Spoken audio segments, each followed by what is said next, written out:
এই যে বন্ধুরা শুনছো, নতুন নতুন রোমান্টিক ভালোবাসার গল্প পেতে ও শুনতে চাইলে আমাদের সাগর অফিসিয়াল চ্যানেলটি সাবস্ক্রাইব করে বেল বাটনটি অন করে দিও। লাইক কমেন্ট করতে মোটেও ভুলবেন না কিন্তু। ধন্যবাদ সবাইকে। বাবা, আজ তোর কলেজের প্রথম দিন, কারোর সাথে কোনো বেয়াদবি করবি না। আম্মু, যেখানে অন্যায় হবে সেখানে তো আমাকে কিছু বলতে না দিয়ে। ওই, কোনো কিছু করা লাগবে না, সোজা কলেজে যাবি আর সোজা বাসায় আসবি। আচ্ছা, দেখা যাবে বলে আমি কলেজে চলে আসলাম। ও সরি, আপনাদের তো আমার পরিচয় দেওয়া হলো না। আমি সিয়াম, মায়ের একমাত্র কলিজা। আমার বাসা কুষ্টিয়া। বড় আপু আছে, ও রাজশাহীতে পড়ে।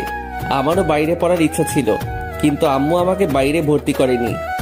ইন্টারমিডিয়েটে বাইরে পড়েছিলাম। বাইরে থাকতে যদি কোনো রকম খারাপ কাজ বলতে অন্যায়ের প্রতিবাদ করতাম, যে যত বড়ই হোক না কেন। আর আব্বু আমাকে সবসময় সাপোর্ট করত। আমার আব্বু এই শহরের নামকরা পুলিশ কমিশনার রশিদ খান, কিন্তু আম্মু ভয় পেত। তার জন্যই আমাকে অনার্সে ভর্তি না করে বাসায় চলে আসতে বলে। আর এইখানে ডিগ্রিতে ভর্তি হয়েছি। আজ আমার কলেজের প্রথম দিন। যাক, অনেক পরিচয় দেওয়া হয়েছে, এখন সামনে কি হয় দেখতে থাকি। তারপরে আমি কলেজের দিকে রওনা দিলাম। কিছুক্ষণ পর কলেজে পৌঁছে গেলাম। কলেজেই ঢুকতেই পাশে থেকে মেয়েলি কণ্ঠে কে যেন ডাক দিল। এই ছেলে। জি, আমাকে বলছেন? তুই ছাড়া তো এখানে আর কেউ নেই। দেখে বুঝলাম এরা কলেজের সিনিয়র আপু। আর একটা মেয়ে সবার মাঝে বাইকের উপরে বসে আছে। শার্ট প্যান্ট হাতে, ব্রেসলেট, পায়ে জুতো, সবকিছু দিয়ে ছেলের মতো লাগছে। জি ভাইয়া, বলেন। ওই, আমাদের দেখে কি তোর ভাইয়া মনে হচ্ছে? তো আপনাদের দেখে কোন দিক দিয়ে মেয়ে মনে হচ্ছে? তোর সাহস তো কম নয়, আমার মুখে মুখে তর্ক করছিস। পাশে তাকিয়ে দেখলাম দুইটা ছেলে কান ধরে উঠবস করছে। ওই, তোমরা কোন বর্ষ? জি ভাইয়া, প্রথম বর্ষ। উঠে দাঁড়িয়ে থাকো, আর উঠবস করা লাগবে না। ধন্যবাদ ভাইয়া। ভাইয়া বলা লাগবে না, আমিও প্রথম বর্ষে। ওই, তোর তো সাহস কম নয়, তুই প্রথম বর্ষ হয়ে আমার সাথে এইভাবে কথা বলছিস। জানিস আমি কোন বর্ষ? না, আর জানার কোনো ইচ্ছাও নেই। কুত্তার বাচ্চা, তোর সাহস তো কম নয়। বলার সাথে সাথে ঠাস করে পড়ে গেল। ও, সেটা আবার গালে না, ওই আপুর ঠোঁটে। ঠিক শুনেছেন, আমি ওনাকে চড় দেইনি, তাকে কিস করেছি। একে তো খারাপ কাজ করেছেন, তার উপরে আবার বাবা মাকে নিয়ে বাজে কথা বলছেন। আপনাদের মেয়ে বললে মেয়ে জাতিকে অপমান করা হবে, আর মেয়ে না হয়ে যদি ছেলে হতেন তাহলে এইখানে জবাব দিয়ে যেতাম। আমার এই ব্যবহার দেখে সবাই আমার দিকে হা করে তাকিয়ে আছে। তুই আমাকে চিনিস না, তোকে আমি পরে দেখে নিব। পরে কেন, এখনই দেখে নিন।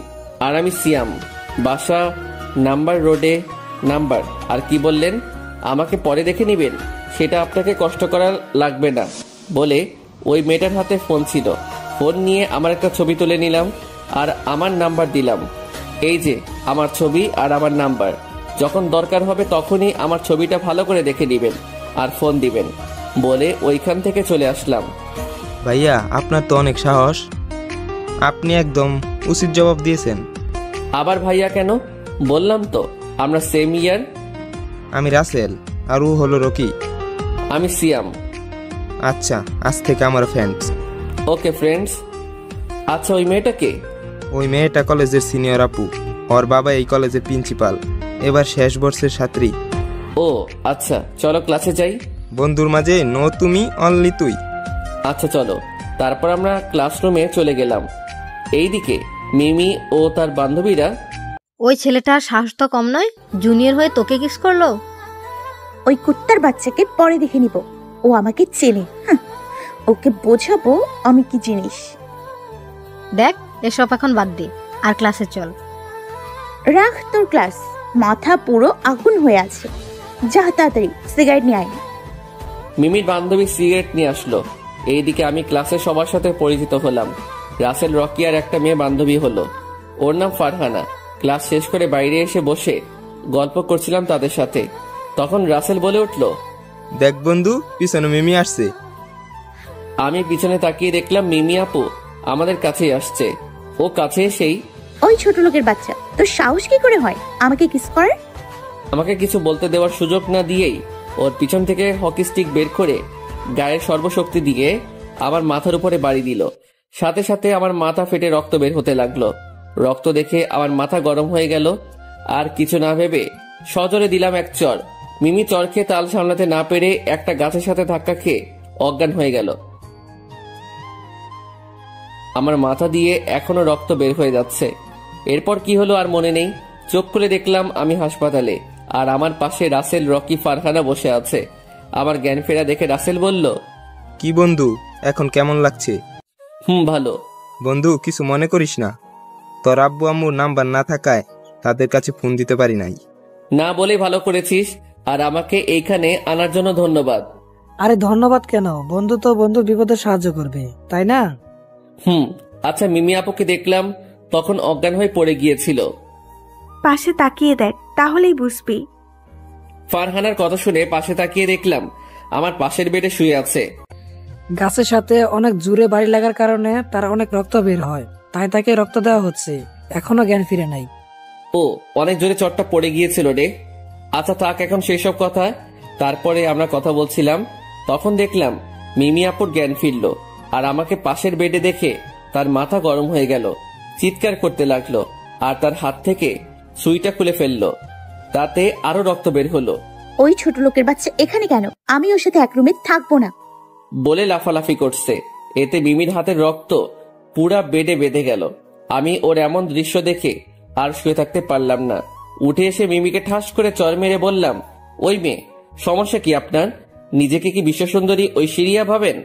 ইগোটা কমাবেন, আর কোনো কথা বলবেন না, চুপ করে থাকবেন। যদি এইবার চিৎকার করতে শুনি তাহলে এই সুই চোখের মধ্যে ঢুকিয়ে দেব। আমার কথা শুনে মিমি আর কোনো কথা বলল না। নার্স সব কিছু ঠিক করে দিল। আমিও আর ওইখানে না থেকে চলে আসলাম।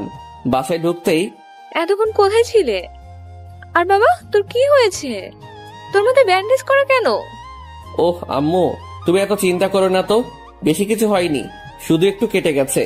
কিভাবে হলো? রাস্তা পার হতে গিয়ে সামান্য অ্যাক্সিডেন্ট হয়েছে। মিথ্যা বললাম, কারণ যদি সত্যি ঘটনা খুলে বলি তাহলে কাল থেকে আম্মু আর আমাকে কলেজে যেতে দিবে না। দেখে শুনে পার হবি তো। আম্মু এসব বাদ দাও তো, আর আমাকে খেতে দাও, অনেক ক্ষুধা লেগেছে। আচ্ছা, ফ্রেশ হয়ে নে। তারপরে ফ্রেশ হয়ে খেয়ে শুয়ে পড়লাম। মাথাটা একটু ব্যথা করছিল। শুয়ে থাকার কিছুক্ষণ পর ঘুম চলে আসলো। ঘুম ভাঙলো সকাল 8টায়। বাবা, এক ঘুমের সকাল। সকালে উঠে ফ্রেশ হয়ে কোন রকম নাস্তার টেবিলে গেলাম। ওই, আজ দেখে শুনে রাস্তা পার হবি। ওকে আম্মু।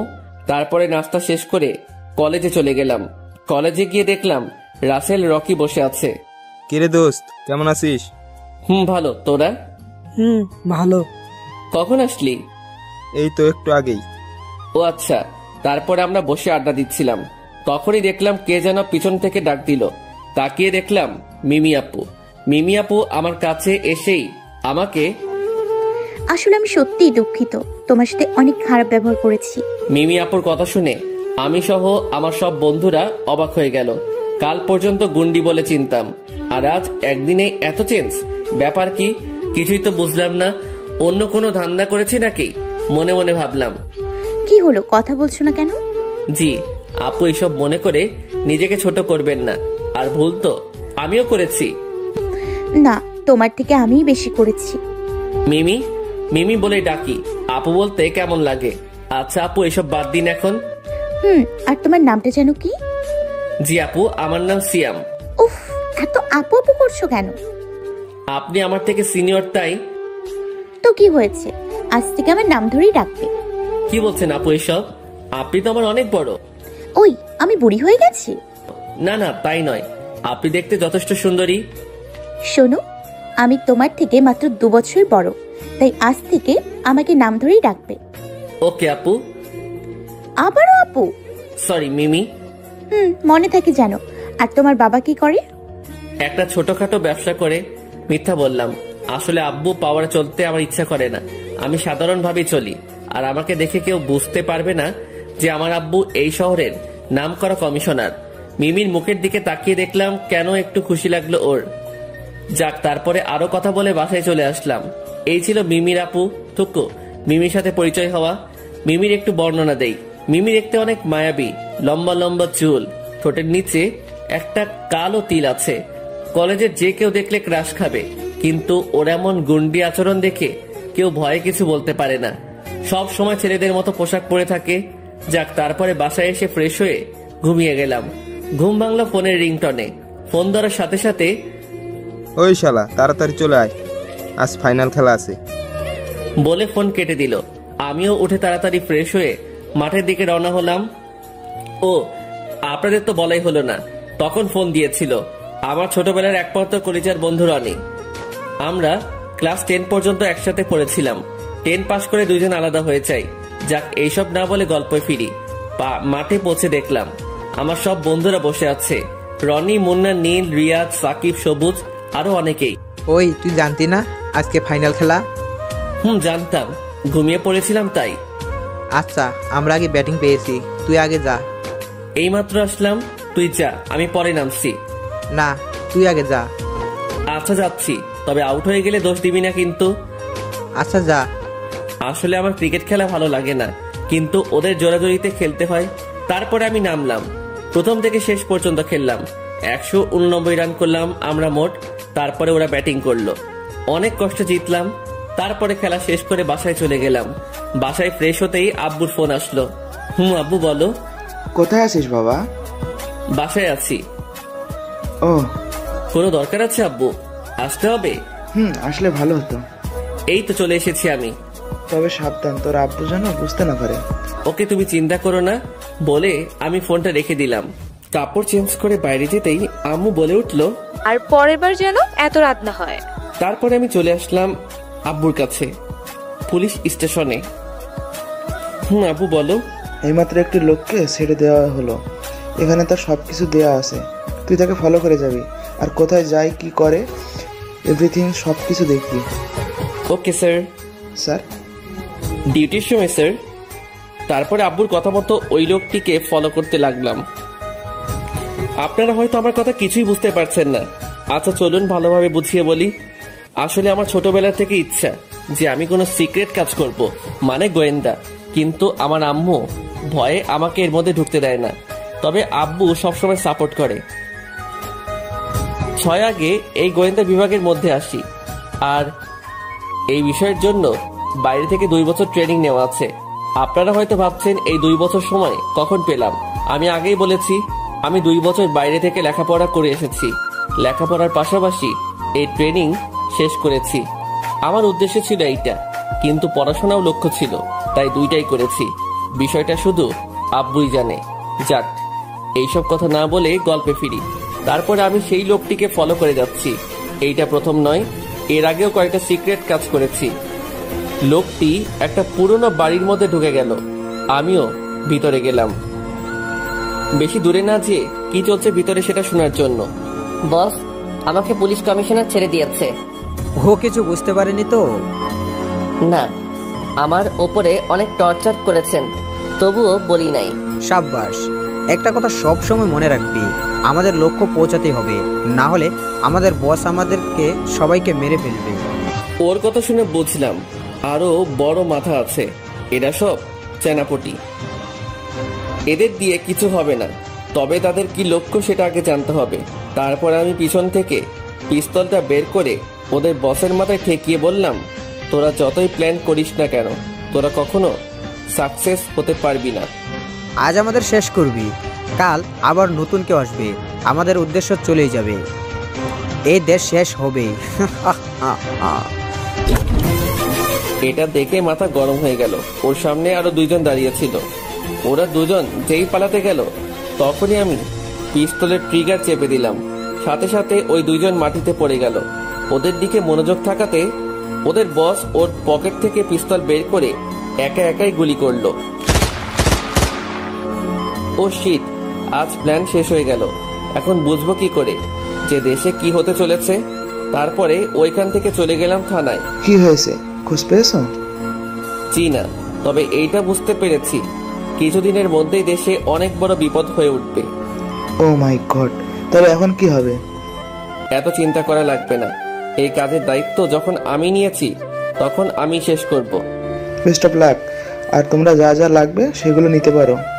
আমার কিছু লাগবে না, তবে একটা কথা, আজ থেকে আমি আপনাকে স্যার বলেই ডাকবো।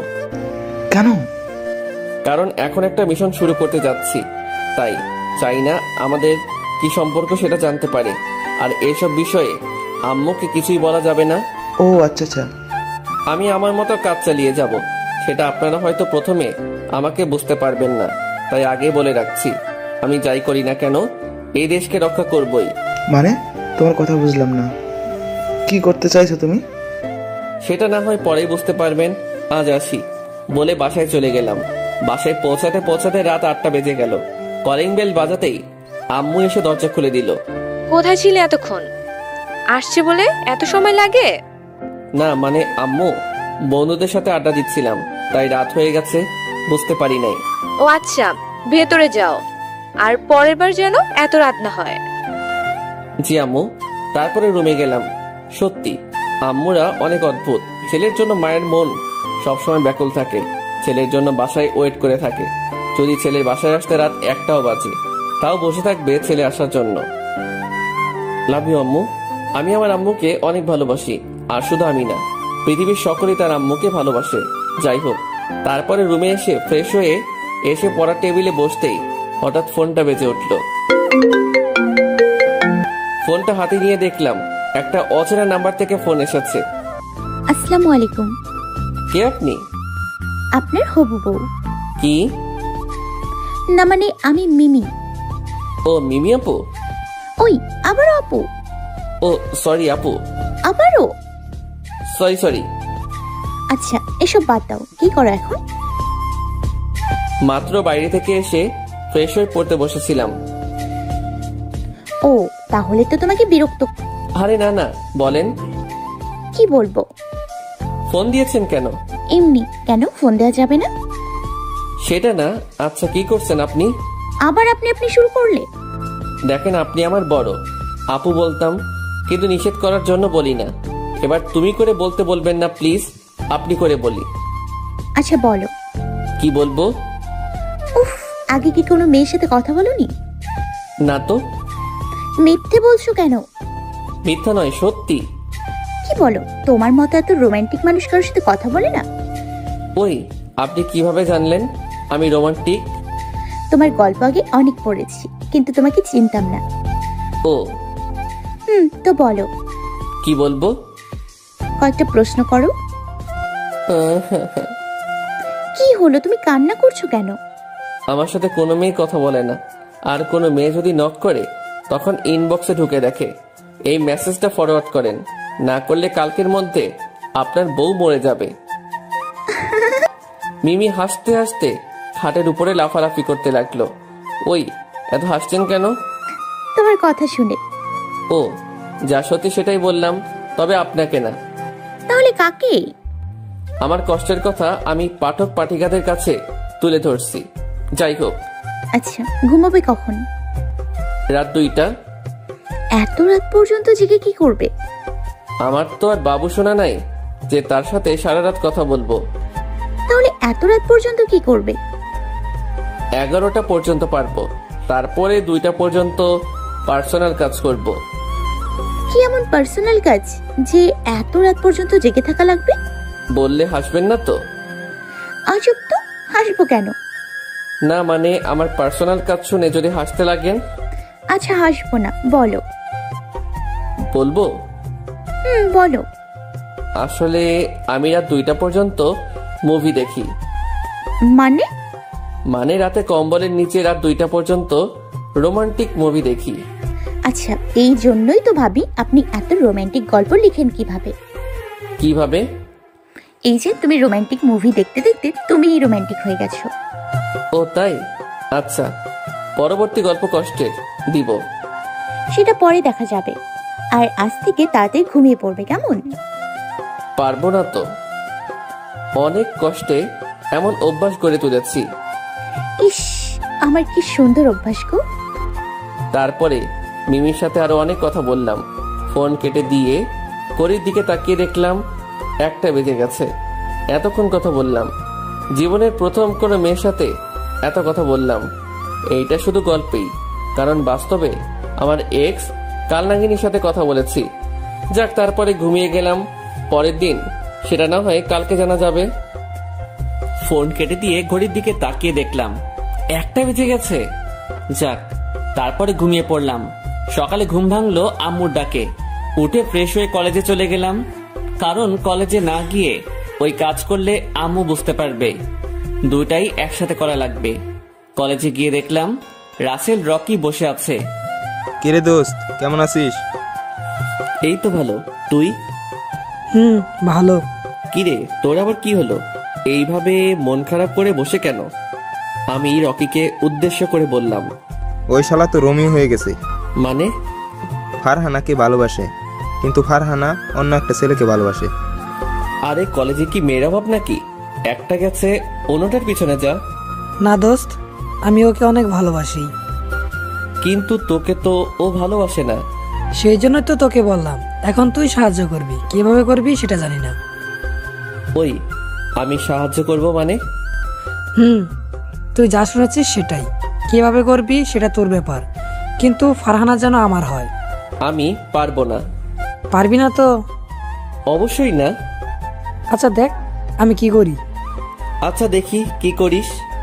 তারপরে রকি সবাইকে উদ্দেশ্য করে বলল, একটা ছেলে কথা আপনাদের কাছে বলি। একটা ছেলে যে ডিগ্রি প্রথম বর্ষে পড়ে, আর একটা মেয়ে শেষ বর্ষে পড়ে। তাদের প্রথম ঝগড়া দিয়ে শুরু হয়, পরে কিসিং, কেয়ারিং, আর এখন তাদের মধ্যে প্রেম চলছে। জুনিয়র সিনিয়রের প্রেম চলছে। তাদের নাম শুনবেন না? রকির কথা শুনে বুঝতে পারলাম ওই শালা আমার কথাই বলছে, তাই ওকে কিছু বলতে না দিয়ে বসিয়ে দিলাম। ওই শালা চুপ। আগে তুই বল সাহায্য করবি। আচ্ছা আচ্ছা করব।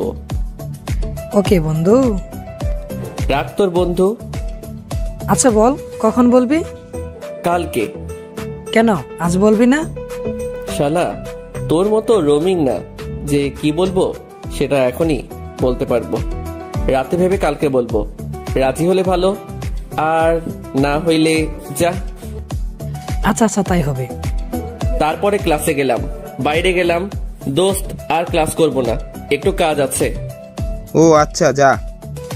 আর আমার কথাটা মনে রাখিস। ভাই থাকবে। তারপরে চলে আসলাম। কলেজের গেটের সামনে যেতেই দেখলাম মিমি আপু দাঁড়িয়ে আছে। আমি তাকে না দেখার ভান করে পাশ দিয়ে বাইক নিয়ে চলে যেতে লাগলাম, কিন্তু সেটা আর ওর চোখে আড়াল হলো না, কারণ সে আমার জন্যই দাঁড়িয়ে আছে। ওই দাঁড়ো দাঁড়ো। জি বলেন। বলবো মানে সেই কখন থেকে দাঁড়িয়ে আছি তোমার সাথে যাব বলে, আর তুমি আমাকে না নিয়েই চলে যাচ্ছ। কোথায় যাবেন? বাসায় যাব। নিয়ে যেতে পারি একটা শর্তে। কি শর্ত? আপনি এই পোশাক আর পরবেন না। কাল থেকে বোরখা হিজাব পরে কলেজে আসবেন। কেন? আমি এগুলো পরে আসলে তোমার কি? না মানে এইগুলো করে আসলে আপনাকে ভালো লাগে না। আচ্ছা সব বাদ দিয়ে চলো। তারপরে মিমি বাইকে উঠে একবারে আমার সাথে মিশে বসলো। আপু। ওই কি বললে? না মানে বলছিলাম আপনি পিছনে একটু এগিয়ে বসেন। কেন? না মানে আমার কেমন যেন লাগছে। নিজেকে কন্ট্রোল করতে পারবে না তার জন্য বলছো, তাই তো? থাক, আর এত অবাক হওয়া লাগবে না, চলো। তারপরে বাইক চালাতে লাগলাম। মিমি আস্তে আস্তে আমার আরো অনেক কাছে চলে আসলো। এত কাছে আসলো যে তার গরম নিঃশ্বাস আমার ঘাড়ে পড়ছে। ইস, আমার সারা শরীর যেন কেঁপে উঠলো। একটা অনুভূতি কাজ করছিল, সেটা কাল পর্যন্ত আমার মাঝে ছিলই না। যাক, তারপরে আর বেশি চিন্তা করতে গেলে অ্যাক্সিডেন্ট করে ফেলবো। তারপরে মিমি আপুকে নামিয়ে দিয়ে এসে চললাম আমার উদ্দেশ্যে। কোথায় তুমি? আর কোনো কিছুর খবর পেয়েছো?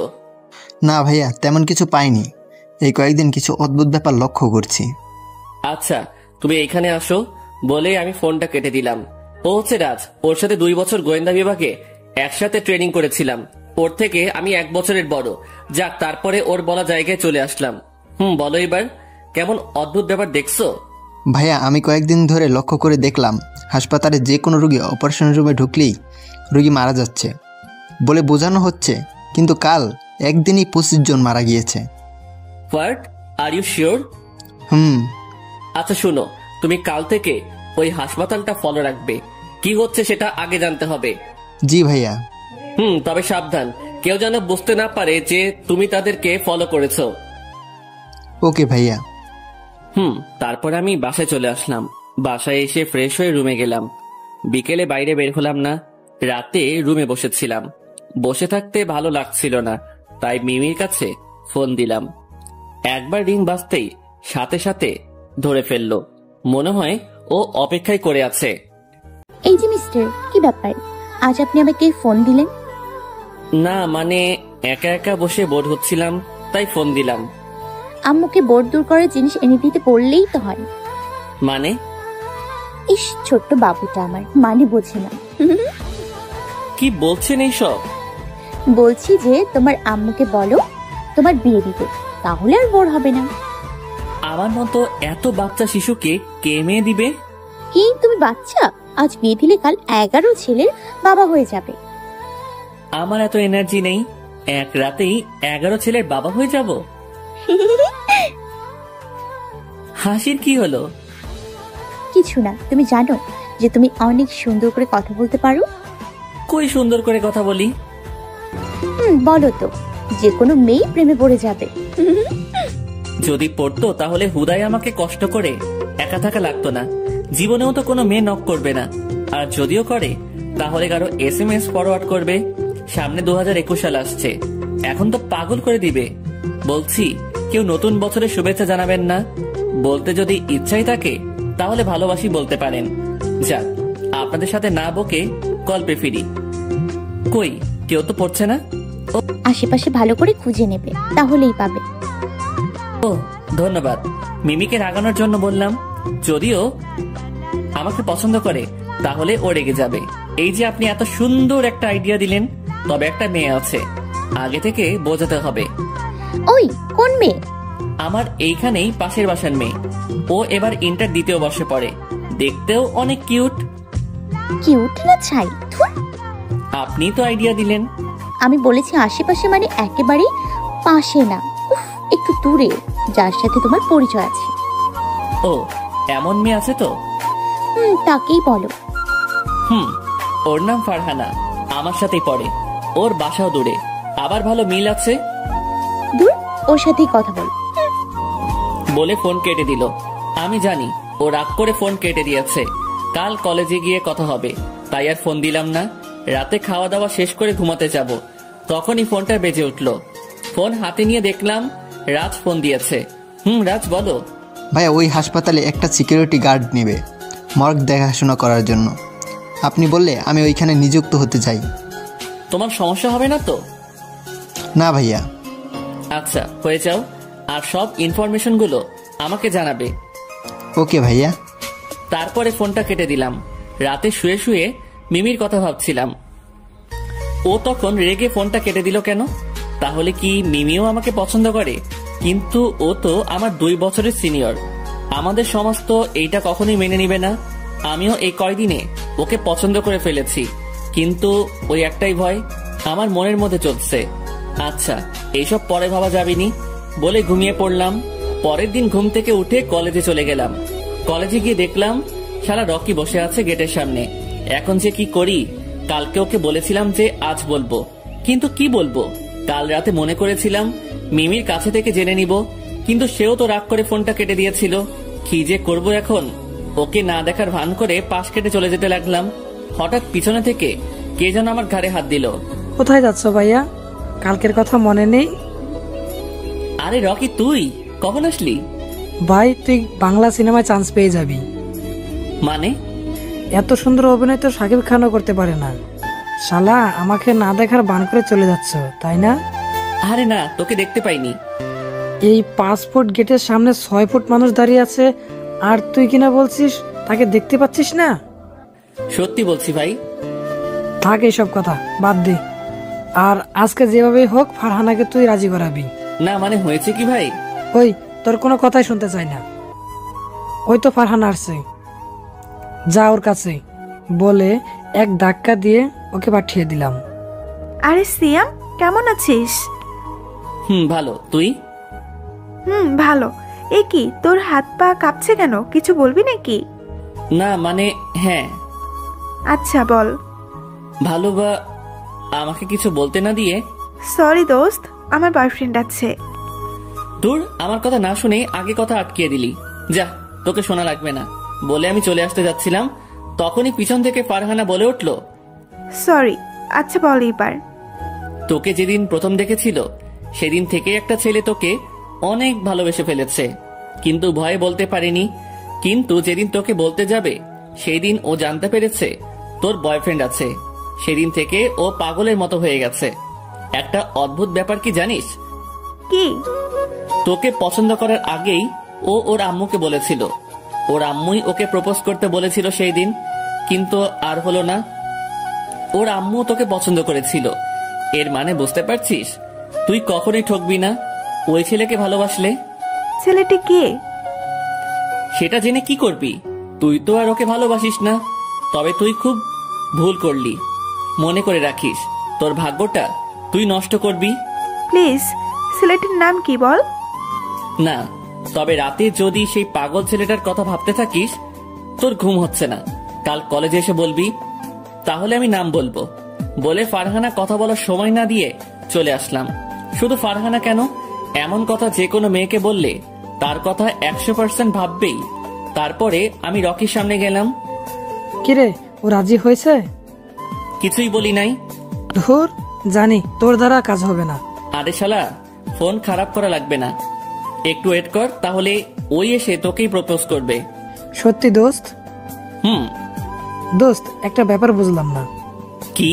তুই যখন ওর কাছে গেলি তখন থেকে একটা বোরকা পরা মেয়ে তোর দিকে তাকিয়েছিল, আর এখনো আছে। কো? ওই যে ওই পাশে। ও আচ্ছা। তারপরে আমি ওই মেয়ের সামনে গেলাম। ওই মেয়ে, কি সমস্যা? বলতে দেরি, ঠাস করে চড় দিতে দেরি নাই। মারলেন কেন? এবার কলেজ পুরো অবাক করে দিয়ে ওই মেয়েটা আমাকে কিস করতে লাগলো। পুরো কলেজের ছাত্রছাত্রী আমাদের এই সিনেমা দেখছে আর মজা নিচ্ছে। ওই মেয়েটা আমাকে এমন ভাবে ধরে আছে যে আমার একটু নড়াচড়া করার ক্ষমতা নেই। একটা অদ্ভুত ব্যাপার হচ্ছে, মেয়েটা হিজাব পরে আছে, তো আমাকে কিস করছে কোন দিক দিয়ে? শুধু ঠোঁট দুটো দেখা যাচ্ছে। 5 মিনিট পর ছাড়লো। ওই মেয়ে, কে আপনি? আর আপনার সাহস তো কম নয়। বলে মেয়েটা হিজাবটা খুলে ফেললো। হিজাব খোলার সাথে সাথে অবাক হয়ে গেলাম, কারণ এটা মিমি আপু। আপু, আপনি? আবারও আপনি?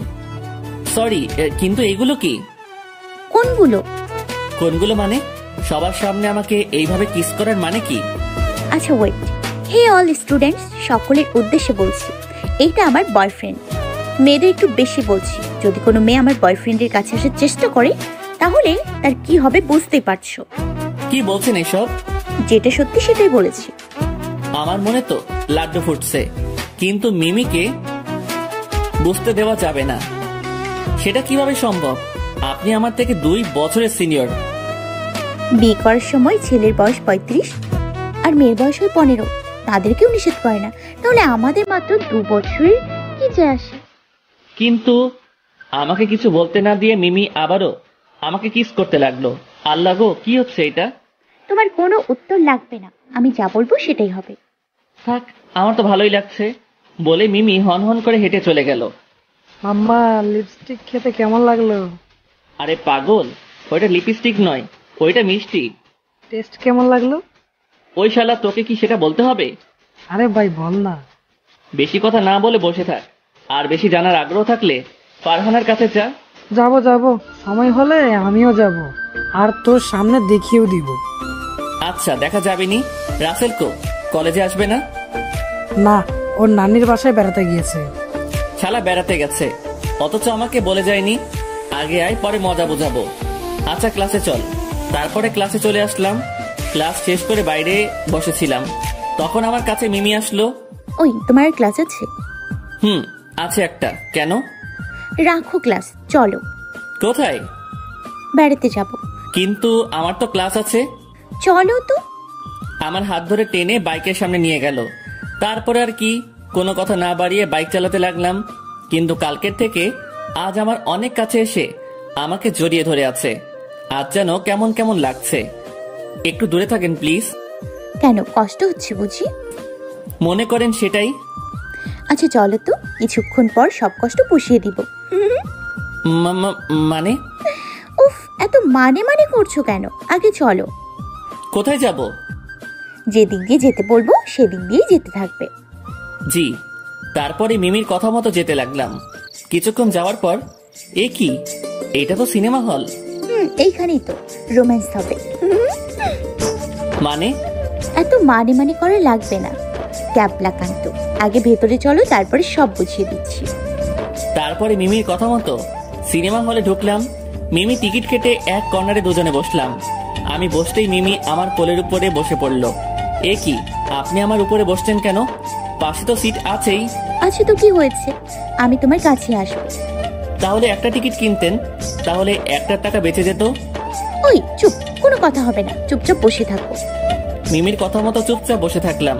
কিছুক্ষণ পর হঠাৎ মিমি আমাকে কিস করতে লাগলো। কি হচ্ছে আমার সাথে? রিমি 5 মিনিট পর ছেড়ে দিয়ে বলল, ওই তুমি কি গাধা? গাধা হব কেন? সেটাই তো মনে হচ্ছে। কেন? আচ্ছা, এক হাতে কি কখনো তালি বাজে? না। আমাদেরও তাই হয়েছে। মানে সেটা পাশে তাকালেই বুঝবে। মিমির কথা মতো আমার পাশে তাকিয়ে দেখলাম একটা ছেলে একটা মেয়েকে কিস করছে। ওরা তো কিসিং করছে।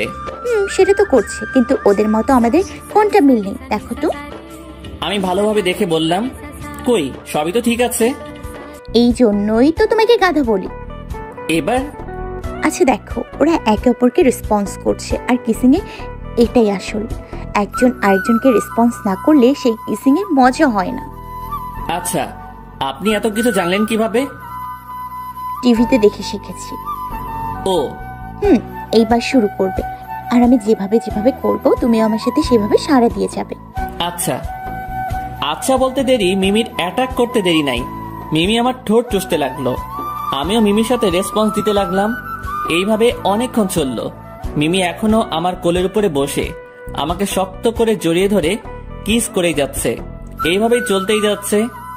আমারও অনেক অনেক অনেক অনেক অনেক ভালো লাগছে। এমন মজা জীবনে কখনো পাইনি। জীবনে প্রথম কিস মিমির সাথেই, আবার সেটা যদি হয় সিনিয়র আপুর সাথে, উফ, মজাই আলাদা। আমাকে বেশি কষ্ট করা লাগবে না, কারণ সিনিয়ররা বোঝে কখন কি করতে হয়। যাক, তারপরে এইভাবে আরো 1 ঘন্টা চলার পর এখন বন্ধ হয়ে গেল। কেমন লাগলো বাবু? পুরাই রসের হাড়ি। আরো লাগবে নাকি? মন্দ হয় না, তবে এইবার হবে আমার স্টাইলে বলে আমি মিমির গাল ধরে শুরু করে দিলাম ফিল্ম স্টাইলে। এইভাবে আরো 1 ঘন্টা চললো। ছেড়ে দেওয়ার পর, ওয়াও, তুমিও তো সেই পারো। পাগলি, আমি একজন রাইটার। তাই তো। সরি, আমি আপনাকে পাগলি বলে ফেলেছি। আরে পাগল, আমি তো তোমার পাগলি, আর আজকে আমাকে পাগলি বলেই ডাকবে। ওকে, 2 ঘন্টার মুভি, আমরা 2 ঘন্টা কিসিং এই শেষ করে দিলাম। অনেক ভালো, তাই না? খুব ভালো। তারপরে সিনেমা শেষ হয়ে গেল। আমরা তো আর সিনেমা দেখি নাই। সিনেমা হল থেকে বের হয়ে মিমিকে নিয়ে চলে আসলাম। তারপরে তাকে বাসায় নামিয়ে দিয়ে বাসায় চলে আসলাম। বাসায় পৌঁছাতে পৌঁছাতে সন্ধ্যা হয়ে গেল। বাসায় এসে ফ্রেশ হয়ে খেয়ে আবার বাইরে চলে আসলাম। বাইরে বলতে রাজের কাছে। ও আমাকে ফোন দিয়েছিল, তাই এখন আমি ওর কাছে যাচ্ছি। কিছুক্ষণ পর রাজের কাছে পৌঁছে গেলাম। রাজ বলো। সরি ভাইয়া, এখানে কিছুদিন ধরে বড় ধরনের কিছু চলছে, কিন্তু আজ পর্যন্ত কিছুই বুঝতে পারছি না। আচ্ছা, তুমি কি শিওর যে এই হাসপাতালে কোনো সমস্যা চলছে? অনেক বড় ধরনের কিছু চলছে, কিন্তু কি সেটাই বুঝতে পারছি না। আচ্ছা, সমস্যা নেই, আর কিছুদিন দেখো। আচ্ছা ভাইয়া। ওকে। তারপরে চলে আসলাম। বাসায় পৌঁছতে বেশ রাত হয়ে গেল। বাসায় গিয়ে দেখলাম আব্বু আম্মু বসে আছে। কোথায় ছিলে এতক্ষণ? একটু কাজ ছিল। কি কাজ শুনি? আসলে ওই তো লেখাপড়ার পাশাপাশি আউটসোর্সিং এর কাজ চলছে। তাই তোমাকে ভয়ে বলতে পারি না। এই কথা? ভয়ের কি আছে? এমনি আম্মু। কিন্তু তোর তো ল্যাপটপ নেই। আম্মু, আব্বুকে ল্যাপটপ কিনে দিতে বলেছি, কিন্তু আব্বু দিচ্ছে না। কেন দিচ্ছে না? জানি না। ওই, সিয়ামকে ল্যাপটপ কিনে দিচ্ছ না কেন? না মানে। কোনো মানে নয়, কাল যেন কিনে দেয়া হয়। আচ্ছা। আমি তো মনে মনে সেই খুশি, এতদিন পর ইচ্ছা পূরণ হচ্ছে। সুযোগের সদ্ব্যবহার করে নিলি? কি বললে? কাউকে কিছু না তো? আব্বু আমার আম্মুকে দেখে সেইরকম ভয় পায়। থ্যাঙ্কস আম্মু। তারপরে রুমে চলে গেলাম। রাতে খাওয়া দাওয়া শেষ করে কম্বলের মধ্যে ঢুকে মুভি দেখছিলাম। রাত 1টা ছুঁই। হঠাৎ ফোনটা বেজে উঠল। দেখলাম মিমি ফোন করেছে। এই রে, এখন যদি ফোন ধরে বলি আমি মুভি দেখছি তাহলে আমাকে শেষ করে দিবে। প্রথমবার ফোন ধরলাম না, পরের বার ফোন ধরলাম। বলেন। কি করছিলে তুমি? ঘুমাচ্ছিলাম তো। মিথ্যে বলবে না, সত্যি করে বলো। না মানে হয়েছে কি। থাক, আর বলা লাগবে না। এক্ষুনি চলে আসো আমার বাসায়, ঘুম হচ্ছে না আমার। মাথা ঠিক আছে আপনার? এখন রাত 1টা বাজে, তার উপর শীতের রাত। এত কিছু জানি না, এক্ষুনি আসবে সেটাই জানি। বলে ফোন কেটে দিল। এইদিকে আমি পড়লাম মহাবিপদে। এত রাতে ঠান্ডার সময় বাইরে যাব কি করে? কিন্তু না গেলেও তো হবে না। ধুর, আর কিছু না ভেবে উঠে ফ্রেশ হয়ে বের হয়ে আসলাম। ওর বাসা থেকে আমার বাসা বেশি দূরে ছিল না, তাই বেশি একটা সময়ও লাগলো না। ওর বাসায় পৌঁছালাম, কিন্তু ওর বাসা তো 2 তলা। এখন বুঝবো কি করে ওর রুম কোনটা? উপরে রুমে দেখলাম লাইট জ্বলছে, ভাবলাম ওইটাই ওর রুম। যেই ভাবা সেই কাজ। অনেক কষ্টে পাইপ বেয়ে উপরে উঠলাম। আমার আইডিয়াই ঠিক ছিল, ওইটাই মিমির রুম। দরজা খোলাই ছিল, তাই ভিতরে গিয়ে দেখলাম মিমি ঘুমিয়ে আছে। ওর মাথার পাশে বসলাম। মিমিকে ঘুমন্ত অবস্থায় দেখতে জেনে ঠিক জান্নাতি হুরের মতন লাগছে। ওর মাথায় হাত বুলিয়ে দিতে লাগলাম। হঠাৎ তার ঠোঁটের দিকে বদ নজর চলে গেল। কন্ট্রোল সিয়াম, কন্ট্রোল। ওইটা তো সিনিয়র আপু। আরে ধুর, ওর কথা বাদ দে। ও তো তোকে ভালোবাসে, তাহলে তোর সমস্যা কোথায়? আর ভালোবাসা কখনো বয়স মানে না। সারা নিজে এখন কনফিউজড হয়ে গেলাম। ধুর, যা হয় পরে দেখা যাবে বলেই মিমির ঠোঁট চুষতে শুরু করে দিলাম। এইদিকে মিমি আমার ঠোঁটের স্পর্শ পেয়ে কেঁপে উঠল আর মিটমিটে হাসতে লাগলো। তার মানে ও এতক্ষণ ঘুমের অভিনয় করেছিল। ও আমার সাথে রেসপন্স দিতে লাগলো। থাক না, অভিনয় করলে কি, ভালোই তো লাগছে। যাক, তারপরে এইভাবে কিছু সময় চলার পরে ছেড়ে দিলাম। কি হলো, ছেড়ে দিলে কেন? ঠান্ডা লাগছে আমার। ও এই ব্যাপার। বলে মিমি আমাকে কম্বলের মধ্যে নিয়ে ও আমার বুকের উপর চেপে বসে, আবারও ঠোঁট মিলিয়ে দিল। উফ, এত মজা লাগছে যে বলে বোঝাতে পারবো না। এইভাবে আরো কিছু সময় চললো। হঠাৎ আজানের ধ্বনি কানে আসলো। হঠাৎ মানে ভোর হয়ে গেছে, তাই ওই ছাড়েন তাড়াতাড়ি। কেন? কেন মানে আজান দিচ্ছে, শুনতে পাচ্ছেন না? তো কি হয়েছে? কিছু হয়নি, তবে অনেক কিছু হতে পারে। এখন কিছুই হবে না, শুধু বিয়ে দিয়ে দিবে। পাগল নাকি? এখন আপনাকে বিয়ে করতে যাব কোন দুঃখে? ওই কি বললি, আমাকে বিয়ে করবি না? আরে আমি সেটা বলি নাই। তাহলে কি বলছো? বলছি এখন বিয়ে করব না, পরে বিয়ে করব, কিন্তু এখন আপনাকেই ভালোবাসবো। সত্যি তো? সত্যি। আচ্ছা যাও। বলে মিমি আমার কপালে একটা কিস করে জড়িয়ে ধরলো। যাক, তারপরে আবার চুপি চুপি নিচে নেমে আসলাম। যাক বাবা, বাঁচলাম। যে ভয় পাচ্ছিলাম, কিন্তু এই কথাটা আমি ভুল ভেবেছিলাম। পিছনে তাকিয়ে দেখলাম জিনিস, হাতে জিনিস নিয়ে দাঁড়িয়ে আছে। মানে দারোয়ান। দারোয়ান তো নয়, যেন উগান্ডায় থেকে আসা নিগ্রো। তার উপরে হাতে থাকা চকচকে তেল দিয়ে মালিশ করা লাঠি। বুঝতেই পারছি আজ কপালে শনি আছে। আসসালামু আলাইকুম চাচা। চাচার নাম কি? চাচার বাসা কোথায়? এসব কথা বাদ দিয়ে বলো, উপরে কি চলছিল? কোন উপরে চাচা? ওই যে 2 তলায়। বলে চাচা হাত দিয়ে দেখালো। এইদিকে আমি ফুরুত। আমার দিকে তাকিয়ে দেখে আমি দৌড় দিয়েছি। চাচা দেখতে দেখতে আমি কুয়াশার মধ্যে হারিয়ে গেছি। এই দৌড়ে বাসার সামনে এসে ঠাস করে বসে পড়লাম। এমন দৌড় বাবার জন্মেও দেই নাই। বসে আছি, পিছনে থেকে বলে উঠলো, এত ভোরে কোথায় গিয়েছিলে? এই রে, মামা যদি আম্মুকে বলে দেয় তাহলে আমি শেষ। জগিং করতে গিয়েছিলাম মামা। কিন্তু দরজা তো বন্ধ আছে, আপনি কিভাবে গেলেন? আর আপনাকেও তো দেখলাম না। যেই দিক দিয়ে যাই না কেন সেটা তোমাকে জানা লাগবে না। তুমি তাড়াতাড়ি গেট খুলে দাও। আমি কিছুটা রেগে বললাম। এইভাবে না বললে মামা সারাদিন এমন প্রশ্ন করেই যাবে। তারপরে মামা খুলে দিল। আর আমিও চুপি চুপি রুমে গিয়ে শুয়ে পড়লাম। সকালে আম্মু এসে, আই সিয়াম ওঠ, কলেজে যাবি না? আম্মু একটু পরে উঠছি, তুমি যাও এখন। মাত্র তো আসলাম। কি বললি? মাত্র আসলি মানে? কোথায় ছিলি তাহলে? না না আম্মু, আমি তো বললাম সাধারণত ঘুম হয়নি, এইমাত্র ঘুমালাম তাই। তো সারা রাত কি করেছিস? গরমে ঘুম হয়নি। শীতের সময় গরম? না মানে ঠান্ডার জন্য। ও আচ্ছা, ওর তাড়াতাড়ি 9টা বেজে গেছে। বলে আম্মু চলে গেল। তারপরে আমি ঘুম থেকে উঠে ফ্রেশ হয়ে নাস্তার টেবিলে গিয়ে দেখলাম আব্বু বসে আছে। Good morning. Good morning. ওদিকে কত দূর হলো? মোটামুটি হয়েছে, আর কিছুদিনের মধ্যেই হয়ে যাবে। কি হয়ে যাবে? না মানে সিয়ামের আউটসেটিং এর কাজ। সিয়াম, তোমার আব্বু তোমাকে ল্যাপটপ কিনে দিয়েছে?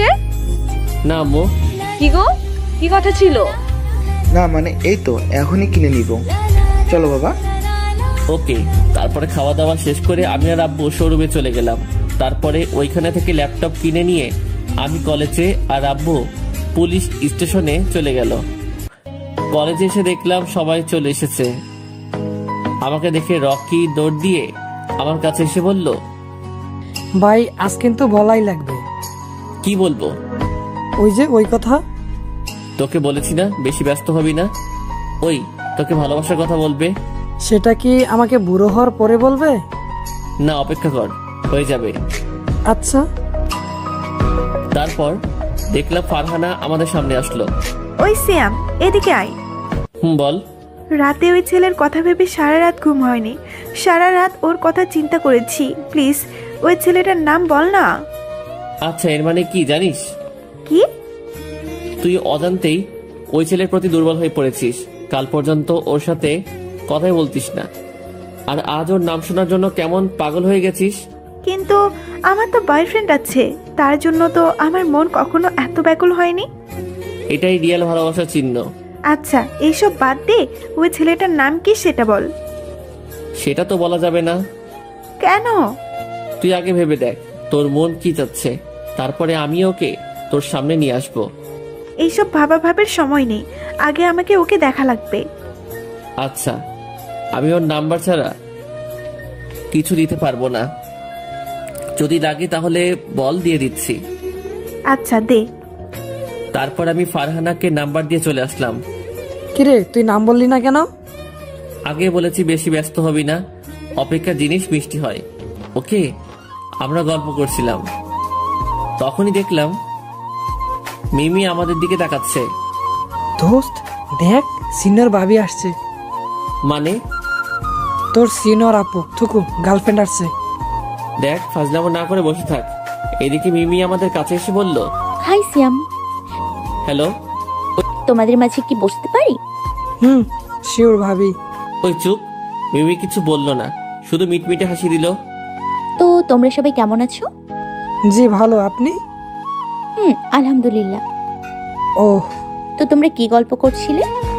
আসলেই আমাকে না বলতে দিয়ে রকি বলল, আসলে আমাদের গল্প তো আপনাকে বলা যাবে না। কেন? সিয়াম, ওই গল্পটা তো বলা যাবে না, তাই না?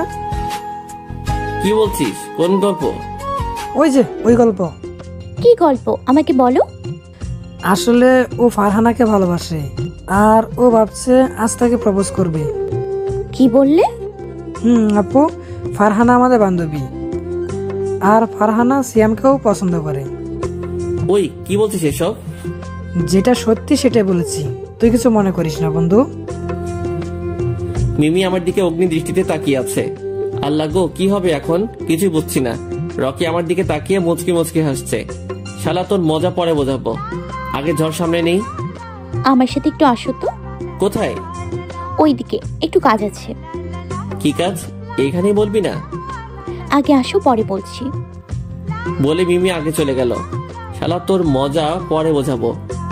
তোর যদি প্রেমে বাস না দেয়, আমার নাম সিয়াম না। এমন বলিস না দোস্ত। ওকে আর কিছু বলতে না দিয়ে মিমির পিছনে পিছনে যেতে লাগলাম। মিমি হেঁটেই যাচ্ছে। আল্লাহই জানে এখন কি হতে চলেছে। তারপরে দেখলাম মিমি একটা রুমে ঢুকে পড়লো। আমার দরজার সামনে দাঁড়িয়ে আছি। কি হলো, ভেতরে আসছো না কেন? না মানে কেউ দেখলে তো সমস্যা হবে। কলেজ আমার বাবার, আমি সেটা বোঝাবো। আচ্ছা আসছি। আমার খেল খতম হয়ে আসছে, বুঝতেই পারছি। আমি ভিতরে ঢুকতেই মিমি দরজা বন্ধ করে দিল। কি ব্যাপার, আপনি দরজা বন্ধ করে দিলেন কেন? আজ এই রুমে একজনের খুন হবে। আমি তোতলাতে তোতলাতে বললাম, মানে? মানে আপনাকে খুন করে জেলে যাব। কিন্তু কেন? আমি বাদে অন্য মেয়ের সাথে টাঙ্কি মারা, তাই না? দেখাচ্ছি মজা। বিশ্বাস করেন, ও আমার শুধু বন্ধু, এর থেকে বেশি কিছু না। শুধু বন্ধু, তাই না? তাহলে ও ওই কথা কেন বললো? আপনাকে রাগানোর জন্য বলেছে। থাক, আমি নিজের চোখে দেখেছি, তোমাকে আর কিছু বলার লাগবে না। না মানে? ওই চুপ, কোনো কথা হবে না। মিমির কথা শুনে আমি চুপচাপ মাথা নিচু করে দাঁড়িয়ে আছি। এর শাস্তি আজ পেতেই হবে। সরি। চুপ, কোনো কথা বলবে না। আর কিছু বললাম না। তারপরে অবাক করে মিমি আমাকে ঠাস করে কিস করতে লাগলো। আমি তো পুরাই অবাক, কি করছে মিমি? 5 মিনিট পর ছেড়ে দিল। কেমন সারপ্রাইজ দিলাম বাবু? মানে আগে ভয় পরে মিষ্টি। আমি জানি তুমি কেমন, তাই কারোর কাছে থেকে তোমার বর্ণনা নেওয়া লাগবে না। তোমার প্রতি আমার অনেক বিশ্বাস আছে। এর জন্য এত কিছু? তাই বলে এইভাবে রাগ দেখাবে? আসলে তুমি ভয় করলে তোমাকে কেমন লাগে দেখার জন্য এমন করলাম। তো কেমন দেখলেন? একদম কিউটের টিপ্পার মতো লাগলো। আমি তো ভয়ে শেষ হয়ে যাচ্ছিলাম। এখন তো পুষিয়ে দিলাম। পুষেনি। কেন? আচ্ছা দেখাচ্ছি। বলে মিমিকে কোলে তুলে নিয়ে বেঞ্চের উপর বসিয়ে দিয়ে এক টানে আমার বুকের কাছে এনে 2 হাত দিয়ে মিমির 2 গাল ধরে ইংলিশ রোমান্টিক মুভির মতো কিসিং করতে লাগলাম। মিমি তো আমার এমন কাণ্ড দেখে অবাক হয়ে আমার দিকে তাকিয়ে আছে। আর এই সিনিয়র গার্লফ্রেন্ড আমার অবাক পরে হয়েন এখন আমার সাথে রেসপন্স দিতে থাকেন। তারপরে আমি আবারও আমার ঠোঁট দিয়ে মিমির ঠোঁট চেপে ধরলাম। এইবার মিমিও আমাকে রেসপন্স দিয়ে যাচ্ছে, আর তার 2 হাত দিয়ে আমার মাথার চুল টেনে ধরে আমার ঠোঁট চুষেই খাচ্ছে। উফ, কি একটা মোমেন্ট, তা বলে বোঝাতে পারবো না। মিমি এইবার আমাকে বেঞ্চের উপরে শুইয়ে দিয়ে আমার উপরে শুয়ে পড়লো। আমরা জায়গা চেঞ্জ করছি, কিন্তু কেউ কারো ঠোঁটের উপর থেকে ঠোঁট নামাচ্ছি না। এমন রোমান্টিক কিসিং মনে হয় আগে কখনো হয়নি। জীবনে প্রথম এমন রোমান্টিক কিসিং, তাও যদি হয় সিনিয়র অভিজ্ঞ আপুর সাথে। অভিজ্ঞ বলতে দেখে শিখাকে বোঝানো হয়েছে, আমাকে বেশি কষ্ট করা লাগছেই না, সেই বোঝা যাচ্ছে। জুনিয়র মেয়ের সাথে প্রেম করলে হয়তো এমন রোমান্টিক সিন বুঝতেই পারতাম না। যাক, এইভাবে আরো 3-4 ঘন্টা চললো, শুধু মজাই মজা। কিন্তু সেই মজা বেশিক্ষণ থাকলো না। হঠাৎ করেই বাইরে থেকে কে যেন দরজা ধাক্কাতে লাগলো। আমি মিমিকে ছেড়ে বললাম, এখন কি হবে? যা হবার তাই হবে। সব দোষ কিন্তু আপনার, আপনার জন্যই এমন হয়েছে। ওহ, কিসকি শুধু আমি একাই খেলাম? না, তবে এইখানে না আসলে ভালো হয়তো। ও, এখন তো সব দোষ তো আমারই হবে না? দেখেন, এইভাবে আমাকে ঝাড়ি দিবেন না কিন্তু। কেন? দিলে কি হবে? তাহলে আমি কান্না করতে লাগবো। বলে কি এই ছেলে? এত বড় একটা ছেলে, সে নাকি ঝাড়িকে কান্না করে দেয়? আর আমি কি আপনার মতো বুড়ি নাকি? আমি তো ছোট একটা বাচ্চা। ইস, আসছে আমার বাচ্চা ছেলে। ওই, আমি কি বুড়ি নাকি? না মানে, আপনি তো আমার থেকে অনেক বড়। কত হবে তো? 100 বছর। কি বলেন এসব? যা সত্যি সেটাই তো বলেছি। আচ্ছা, এসব কথা বাদ দিয়ে আগে দেখি বাইরে কে আছে।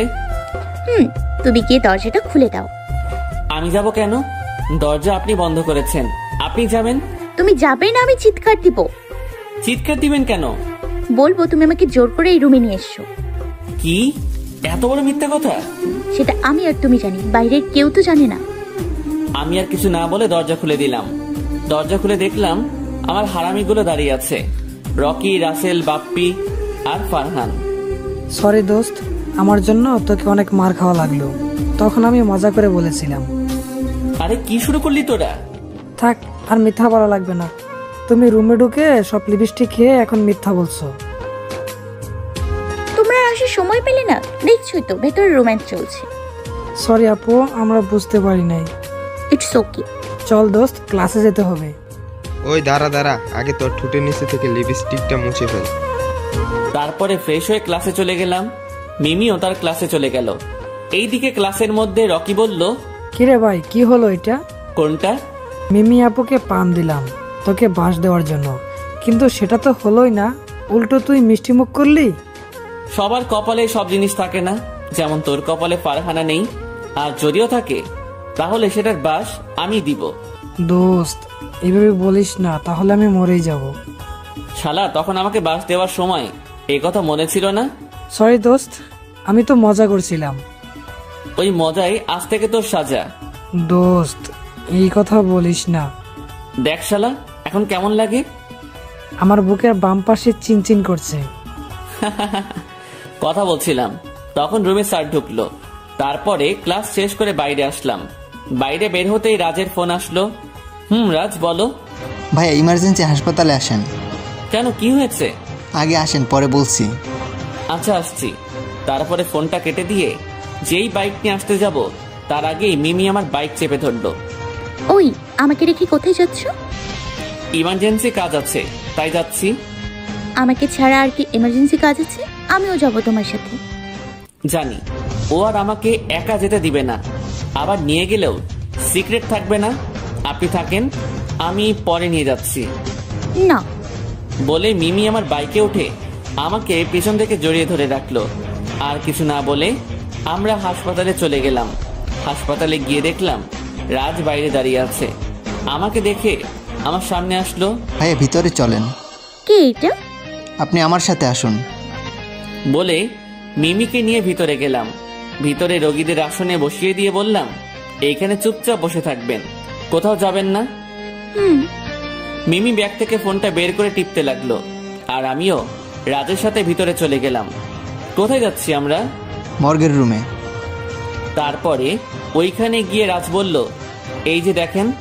তারপরে মর্গে যা দেখলাম তা দেখে অবাক হয়ে গেলাম, কারণ ওইখানে সব লাশ আছে, আর লাশের সাদা কাপড়ের উপর দিয়ে রক্তে ভরে আছে। সব লাশের কাপড়ে রক্ত কেন? এটাই তো রহস্য। মানে? মনে হচ্ছে রোগীকে অপারেশন রুমে ঢুকিয়ে রোগীর পেটের মধ্য দিয়ে দামি জিনিসগুলো বের করে নিচ্ছে। সেইগুলো কি কি? সেগুলো কি সেটা আমি এখনো বুঝতে পারি নাই, কিন্তু আন্দাজ করে বলতে পারছি যে রোগীর দামি কিছুই নেওয়া হচ্ছে। আচ্ছা, তোমাকে একটা কাজ করা লাগবে। কি কাজ ভাইয়া? আজ এই মর্গের পাহারা তোমাকেই নিতে হবে, যেভাবেই হোক।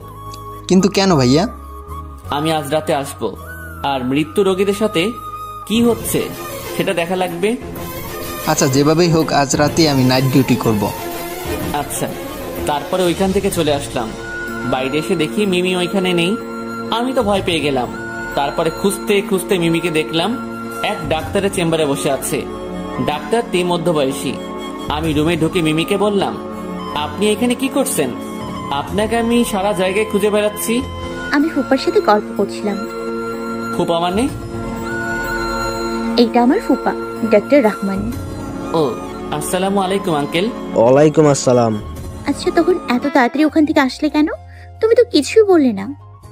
না, আসলে এখানে আমার একটা ফ্রেন্ড অ্যাক্সিডেন্ট করছে, তাই এসেছি। মিথ্যা বললাম। ও আচ্ছা। তোমার বন্ধুর এখন কি অবস্থা? জি আলহামদুলিল্লাহ ভালো। আচ্ছা শোনো, দরকার হলে আমাকে বলবে। জি। তারপরে ওইখান থেকে চলে আসলাম। আপনি কি এখন ফ্রি আছেন? জি বলেন। তাহলে আমাকে নিয়ে আজ পুরা কুষ্টিয়া শহর ঘুরে বেড়াতে হবে। আচ্ছা, কোথায় যাবেন বলেন? এসবের থেকে ভালো জায়গা, আশেপাশে কেউ থাকবে না, যেখানে তুমি আর আমি থাকবো। আচ্ছা চলেন। তারপরে মিমিকে নিয়ে আমাদের ঐতিহ্য স্থান পুরনো বাংলোর সামনে নিয়ে গেলাম। এটা কোন জায়গা? আর এই বাংলোর সামনে আসলে কেন? আপনি তো বললেন। তাই বলে এখানে? ওই, তোমার মাথায় খারাপ কিছু ঢুকে নাই তো? ছি ছি, কি বলছেন এসব? আপনি তো বললেন এমন জায়গায় যেখানে কেউ থাকবে না। আচ্ছা ভালো, তো এখানে এমন কি আছে যে এখানে আসলাম? শুধু পুরনো ইট আর আসবাবপত্র ভাঙচুর পড়ে আছে। এই দেখার জন্য এখানে নিয়ে আসলে? না, ভিতরে ঐতিহাসিক কিছু আছে, সেগুলো দেখানোর জন্য। কি সেটা? সেটা ভিতরে গেলেই বুঝতে পারবেন। ওই ওই, হাসবে না কিন্তু। আচ্ছা, তারপরে আমি আর মিমি ভিতরে গেলাম। উদ্দেশ্য আজ পুরনো বাংলোতে রোম্যান্স হবে, তবে আপনারা চুপ, মিমি যেন জানতে না পারে। তারপরে মিমিকে নিয়ে ভিতরে গেলাম, আর ভিতরে অন্ধকার থাকার জন্য কিছু দেখা যাচ্ছিল না, তাই ফোনের ফ্ল্যাশ লাইট বের করে যেতে লাগলাম। মিমি আগে আগে আর আমি পিছনে পিছনে। ওই আমার কিন্তু ভয় লাগছে। সে কি, আপনি আমার থেকে বড় হয়ে ভয় পাচ্ছেন? ভয় কি ছোট দেখে হয় নাকি? জানি না তো। ভালো। তারপর আমি হাঁটতে লাগলাম। হঠাৎ করে জোরে কিছু উড়ে যাওয়ার শব্দ শুনে মিমি পিছন ফিরে আমার দিকে এক লাফ দিয়ে আমার কোলে উঠে পড়ল। আরে আরে কি করছেন, কোল থেকে নামেন। না, আমার ভয় করছে, আমি তোমার কোলে থাকি প্লিজ। না, আমি আপনার মতো মোটুকে কোলে নিতে পারবো না। কি বললে, আমি মোটু? যা, তোর কোলে উঠবো না। বলে মিমি নেমে সামনে হাঁটতে লাগলো। রাগ করেছে? ওয়েট, জানো রাগ দেখাচ্ছি। বলে লাইটটা অফ করে দিয়ে মিমি অনেকখানি দূরে চলে গেলাম। এইদিকে মিমি লাইট অফ করা দেখে ভয় শেষ, অন্ধকারে পিছনে হাতিয়ে আমাকে পেল না। মিমি আমাকে ডাকতে লাগলো, আমি কোনো জবাব দিচ্ছি না। মিমি এবার ভয় কাঁদতে লাগলো। মিমির কাঁদার আওয়াজ শুনে তাড়াতাড়ি লাইটটা জ্বালিয়ে দেই। মিমি আমাকে দেখে আমার দিকে দৌড়ে চলে আসে আর শক্ত করে আমাকে জড়িয়ে ধরে। মিমি এখনো কান্না করেই যাচ্ছে। আরে পাগলি, কান্না করছো কেন? আমি এই প্রথম মিমিকে তুমি করে বললাম। মিমি কোনো কথা বলছে না। কি হলো, কথা বলছো না কেন? জানো তোমাকে এইখানে কেন এনেছি? কেন? তোমার সাথে রোম্যান্স করার জন্য। আমার কথা শুনে মিমি আমার দিকে তাকালো। আমি এইবার আর কিছু না বলে মিমিকে জড়িয়ে ধরে কিস করতে লাগলাম। মিমি আমাকে ছাড়ানোর চেষ্টা করতে লাগলো, কিন্তু পারল না। আমি কিস করে যাচ্ছি। বেশিক্ষণ পরে মিমিও আমার সাথে রেসপন্স দিতে লাগলো। আমি পিছনে, মিমি আগে। আমরা কিস করতে করতে এগোতে লাগলাম। হঠাৎ কিসের সাথে পা বেঁধে পড়ে গেলাম। মিমি নিচে আর আমি ওপরে, কিন্তু অদ্ভুত বিষয় আমাদের কারো লাগলো না। তাই আমি ফোনটা বের করে লাইট জ্বালিয়ে যা দেখলাম তা দেখে আমি আর মিমি পুরাই অবাক। কারণ আমরা যেখানে পড়েছিলাম সেটা ছিল ফ্রম, এক বিশাল বড় ফ্রম। কি এটা? মনে হচ্ছে এর নিচে কিছু আছে। আচ্ছা তুমি দাঁড়াও, আমি দেখছি। না না না, যদি খারাপ কিছু থাকে। আরে পাগলি, তুমি দাঁড়িয়ে থাকো, আমি দেখছি। তবে সাবধান। তারপর আমার ফোনটা মিমির হাতে দিয়ে ফর্মটা উঠিয়ে দেখলাম অনেকগুলো কার্টুনের প্যাকেট। কি এগুলো? আচ্ছা দাঁড়াও, দিচ্ছি। বলে প্যাকেট খুলে দেখলাম। এতগুলো ওষুধ এখানে কেন? সেটা তো আমিও বুঝতে পারছি না। আমার ভীষণ ভয় লাগছে, চলো এখান থেকে। দাঁড়াও, আচ্ছা এই ওষুধ যদি সরকারি হতো তাহলে এইখানে থাকতো না, আবার যদিও ভালো হতো তাহলে এইখানে থাকতো না। আমার মনে হচ্ছে এই ওষুধ ব্ল্যাক ওষুধ, আর এই ওষুধ মানুষের ভালোর জন্য নয়। সিয়াম চলো প্লিজ, আর এখানে থাকা যাবে না। মিমি আমাকে পিছনে থেকে ভয়ে আমার শার্ট ধরে আছে।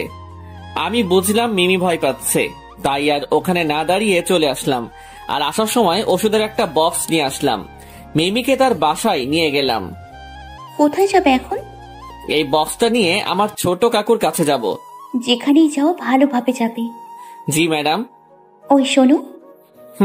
আমি কিছু বুঝে ওঠার আগেই মিমি আমার কপালে একটা কিস করে দৌড়ে তার বাড়ির মধ্যে চলে গেল। কি সাহস হে বাবা, ওর বাসার সামনে ও আমাকে কিস করছে। কিন্তু এমন সাহস ওই বাংলোর মধ্যে কই ছিলি?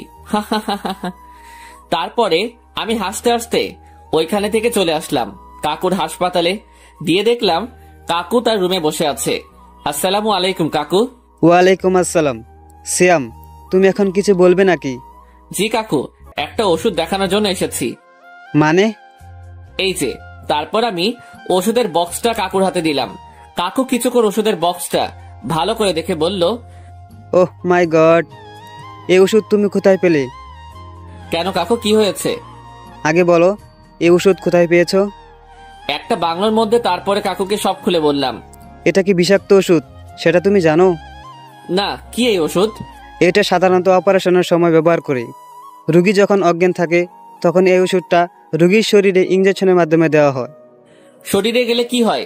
যে রোগী শরীরে দেওয়া হয় সেই রোগীর সাথে সাথে ওইখানেই মারা যায়। কিন্তু এটা করে তাদের লাভ কি? তাদের অনেক লাভ আছে। রুগীর কিডনি, কলিজা, হৃৎপিণ্ড, চোখ আরও অনেক কিছু পাওয়ার জন্য। মানে? মনে হচ্ছে ওই ওষুধ দেওয়ার পর রুগী মারা যায়, কিন্তু রুগীর এইসব জিনিসগুলো 1 সপ্তাহ ঠিক থাকে। হোয়াট? কি বলছেন কাকু এইসব? যা সত্যি তাই বলছি। আমি অবাক হয়ে গেলাম। তার মানে অপারেশন রুম থেকে বের হয়ে রোগীর পরিবারকে বলে রোগী মারা গেছে আর রোগীকে নিয়ে মর্গে চলে যায়। এমনি হবে হয়তো। তার মানে আমি শিওর এটা কোনো হাসপাতালে হচ্ছে। তুমি কিভাবে জানলে? তারপরে কাকুকে সব খুলে বললাম। তাহলে আমাদের এখনই আইনের কাছে সাপোর্ট লাগবে। কিন্তু এখনো দেরি আছে। মানে আমি দেখতে চাচ্ছি এদের লিঙ্ক কত বড়। আচ্ছা, যাই করবে সাবধানে। আর একটা কথা, যত তাড়াতাড়ি সম্ভব শুরু করো, না হলে সাধারণ মানুষ ওইখানে গেলে শুধু মরতেই থাকবে। জি কাকু। তো মিস্টার সিআইডি সিয়াম, আমাদের বাসায় আর যাওয়া হয় না কেন? আসলে কাকু অনেক ব্যস্ত থাকি তো তাই। তোমার কাকি তোমাকে যেতে বলেছে? আচ্ছা, একদিন সময় করে যাব। আচ্ছা। তারপরে ওইখান থেকে চলে আসলাম আব্বুর কাছে, মানে পুলিশ স্টেশনে। আব্বুর রুমে ঢুকে দেখলাম আব্বু নেই। থুক্কু, এখন আব্বু বলা যাবে না। তারপরে হাবিলদার চাচাকে জিজ্ঞাসা করলাম স্যার কোথায়। হাবিলদার চাচা বলল স্যার ভিতরে আছে। তাই আমিও ভিতরে গিয়ে দেখলাম একটা ছেলেকে উড়ুধুরু পিটাচ্ছে। স্যার ওনাকে এভাবে মারছেন কেন? তারপরে স্যার যা বলল তা শুনে পুরাই অবাক হয়ে গেলাম। কি হয়েছে স্যার? ওনার কাছে একটা ডোজ পেয়েছি। কি ডোজ? এটা এমন এক ভাইরাস যেটার যদি মুক্ত জায়গা বা পানির মধ্যে দেওয়া যায়, তাহলে এই মারাত্মক ভয়াবহ বিষ পান করলে বা নিঃশ্বাসের সাথে মিশে গেলে মানুষ সাথে সাথেই মারা যাবে। কি হচ্ছে এইসব? কিছুই তো বুঝছি না। আমিও একটা ওষুধ পেয়েছি। কি বলছো? কি ওষুধ? তারপরে আমি সব খুলে বললাম। যা করার তাড়াতাড়ি করতে হবে। এইভাবে চললে কিছুদিনের মধ্যে সারা দেশের মানুষ ধ্বংস হয়ে যাবে, আর বেঁচে থাকবে না, কেউ বেঁচে থাকবে না। আর ডাক্তারদের কিংবা আইনের প্রতি কারো বিশ্বাসও থাকবে না। জি, যত তাড়াতাড়ি সম্ভব আমি দেখছি। Okay sir. তারপরে স্যার চলে গেল। এইদিকে আমি ওই লোকটির সামনে গেলাম। লোকটি আমার থেকে বড়, আব্বুর বয়সী, তাই আঙ্কেল বলেই ডাকলাম। আঙ্কেল, আপনি সত্যি করে বলেন তো এই ভাইরাস কোথায় পেয়েছেন? জানি না। দেখেন, আপনি এই দেশের নাগরিক, আমরাও এই দেশের নাগরিক, আর আপনি আমি কেউ চাই না যে আমাদের দেশের ক্ষতি হোক। কিন্তু আমি এখন চাই। কিন্তু কেন? এই দেশের নাগরিক হওয়ার জন্য আজ আমি নিঃস্ব হয়ে গেছি। কিভাবে? আজ থেকে 10 বছর আগের কথা। আমি বাংলাদেশের নামকরা সায়েন্টিস্ট ছিলাম। আমার কাজ ছিল শুধুমাত্র মানুষের ভালো করা, আর মানুষ কিভাবে কি করলে তাদের কল্যাণ হবে সেটা নিয়ে পড়ে থাকা। একদিন কৃষকের কথা ভেবে, তাদের কথা চিন্তা করে অনেক কষ্টে প্রায় 2 মাস ধরে একটা বীজ তৈরি করেছিলাম, যেন কোনো কৃষকদের এত কষ্টের ফসল যেন বিফলে না যায়। সেই বীজের সাথে একটা অ্যান্টিডোজও বানিয়েছিলাম। সেটা ছিল মানুষের কাছে ভাইরাসের মতো, কিন্তু সেটা বীজের জন্য উপযুক্ত ছিল। কিন্তু একদিন হঠাৎ কি থেকে যেন কি হয়ে গেল, কিছুই বুঝলাম না। আমি বাসা থেকে ল্যাবে গিয়ে দেখলাম সবকিছু এলোমেলো হয়ে আছে, সবকিছু ভেঙে পড়ে আছে। কিন্তু তার থেকে বেশি অবাক হলাম, আমার ফর্মুলা একটাও নেই। তখন টিভিতে দেখলাম আমার তৈরি বীজের ফর্মুলা দিয়ে আমার ছোট্ট কালের বন্ধু স্বীকৃতি পেয়ে গেল। আর ফর্মুলা দ্বিতীয়টা আমি তৈরি করেছি, আর সেটা মানুষের খারাপের জন্য করেছে। এটা বলার কারণে আমাকে পুলিশে ধরে নিয়ে গেল। সেদিন আমি অনেক বলেছিলাম পুলিশ কমিশনারকে, কিন্তু সে আমার কথা শোনেনি, বরং তিনিও আমার বন্ধুর সাথে মিলেছিল। তখন থেকে আমি প্রতিজ্ঞা করি যে আমি আর কারোর ভালোর জন্য কিচ্ছু করব না। এমন কিছু করব যেটার জন্য এই দেশের সবার ক্ষতি হয়। আচ্ছা, মানলাম আপনারা সাথে অন্যায় করা হয়েছে, আর এই ভাইরাসে যদি আপনারও কোনো ক্ষতি হয়? আমার কিছু হইবে না, কারণ আমার কাছে এর ইন্ট্রোডোজ আছে। আমরা তো এখন চাইলে আবার আমাদের দেশটাকে রক্ষা করতে পারি। সেটা কি করে করব? করেও কি আমার আগের দিনগুলো ফিরিয়ে আনতে পারবো? না, তবে সরকার থেকে পুরস্কারের ব্যবস্থা করে দিব। সত্যি? কিন্তু আমার এই ফর্মুলার দ্বিতীয়টা নিয়ে নেয় আমার ওই বন্ধু। তাহলে এখন কি হবে? আমার কাছে ইন্ট্রোডোজ আছে, সেটা দিয়ে আমি সবকিছু ঠিক করতে পারবো। তাহলে এখনই চলেন। তারপরে চলে গেলাম তার সেই বন্ধুর কাছে, আর তাকে পেয়েও গেলাম। ওই লোকটিকে দেখার সাথে সাথে আমার সাথে আসা লোকটি ওর কাছে দৌড়ে গিয়ে একটা ঘুষি মেরে তাকে মাটিতে ফেলে দিল। এই বছরের রাগ তার জন্য। কিন্তু ওনাকে কিছু করতে দিলে হবে না, যা করার আমাকেই করতে হবে। আমি ওনার সামনে গিয়ে বললাম, আপনি এই দেশের মানুষ হয়ে এত জঘন্য কাজ কিভাবে করতে পারলেন? দেশ দেশ দিয়ে কি করব? আজ রাতে আমরা এই দেশ ছেড়ে চলে যাব। লজ্জা করে না এই দেশের নাগরিক হয়ে এই কথা বলতে? নাগরিক হয়ে কি করব? এই দেশের বিনিময়ে পেয়েছি কোটি কোটি টাকা। এতদিন শুধু স্বপ্নই রেখে গেছেন, আজ বুঝবেন এই দেশে সচেতন নাগরিক কি করতে পারে। তুই একটা পিচ্চি পোলা হয়ে আমাদের কি করবি? দেশ রক্ষা করতে ছোট বড় দেখা লাগে না, দেশের প্রতি মায়া, মমতা, ভালোবাসা আর দায়িত্ব থাকলেই হয়। এইসব দিয়ে তুই কিছুই করতে পারবি না। বলেই ওই লোকটা পিস্তল বের করে আমাদের দিকে গুলি মারলো। আমি বসে পড়াতে আমার কিছুই হয়নি, কিন্তু আমার পিছনে আমার সাথে আসা সেই লোকটির হাতে গুলি লাগে আর সে ওইখানে বসে পড়ে। এটা দেখে আমার মাথা চরম পর্যায়ে চলে গেল। আমিও পেছন থেকে পিস্তলটা বের করে ওর পায়ে গুলি করলাম। ওর পায়ে গুলি লাগতেই ও চিৎকার করে বসে পড়লো। আমি ওই লোকটির কাছে দৌড়ে গিয়ে টেনে একটা চড় দিলাম। যতই আমার বড় হোক, কিন্তু আইনের কাছে অপরাধী সমান। যাই হোক, তারপরে তাদের হাসপাতালে নিয়ে ভর্তি করিয়ে দিলাম আর বাইরে করা সিকিউরিটি দিয়ে রাখলাম। এইদিকে রাত হয়ে গেল। রাত 11টার পরে হাসপাতালে একটু নির্জন হয়ে গেল। সেই সুযোগে আমি হাসপাতালের ভিতরে গিয়ে রাজকে সাথে নিয়ে মর্গে গেলাম। মর্গের সামনে আসতে, রাজ তুমি এখানে দাঁড়িয়ে থাকো, আমি ভিতরে গিয়ে দেখে আসছি। ওকে ভাইয়া। আর কেউ আসলে আমাকে আগে বলে দিবে। জি ভাইয়া, আপনি যান। তারপরে আমি ভিতরে চলে গেলাম। ভিতরে লাইট বের করে একটা লাশের শরীরের চাদর খুলে দেখলাম। তার সারা বুকে সেলাই করা আর সারা শরীরে রক্ত বেঁধে আছে। আর চোখের দিকে তাকিয়ে দেখলাম চোখও নেই। এইটা দেখে কি করবো সেটা বুঝতে পারছি না। ওইখানে আর না থেকে বাইরে চলে আসলাম। কি হয়েছে ভাইয়া, এখন কি করবেন? আর বসে থাকা যাবে না, অনেক হয়েছে আর নয়। তুমি এখনই এইখানে গিয়ে এইগুলো নিয়ে পাশের হাসপাতালে নিয়ে আসো। জি ভাইয়া। তারপরে রাত চলে গেল আর আমিও পাশের হাসপাতালে চলে গেলাম। ওনাদের কাছে কেবিনে ঢুকে দেখলাম পরে ধরা লোকটি বসে বসে আপেল খাচ্ছে। আমাকে দেখে বলল, আরে ছোট বাবা, তোমাকে তো খুঁজছি। ইস, এখানে ভর্তি করে আমাকে খুব ভালো করেছো। লোকটি হাসতে হাসতে বলল। এইটা দেখে আমার মাথা পুরো আগুন হয়ে গেল। আশেপাশে তাকিয়ে দেখলাম কিছু নেই। তখন আমার পিছনে থাকা পিস্তলটা বের করে পিস্তলের উল্টা পিঠ দিয়ে তার মাথার উপর বসিয়ে দিলাম। ওর মাথা বাড়ি দেওয়ার সাথে সাথে ওর মাথা ফেটে রক্ত বের হচ্ছে।